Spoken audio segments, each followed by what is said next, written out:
نن ورځ په ارغنداو په امني کلي کې زموږ پر باغ دولت خېل او طالبان اجرا کوي. دا د ورته ولاړ دي طالبان هم ستا او د دولت خېلو ټول کلی زموږ پر ځمکو راباندې راوتلی دی. د بادام تر کتار لوړ زموږ کوم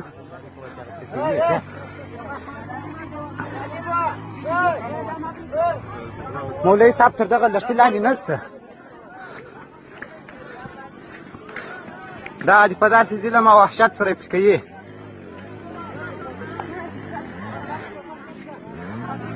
هر څه دلته مکمله راوړي دي، هر څه زموږ خرابوي.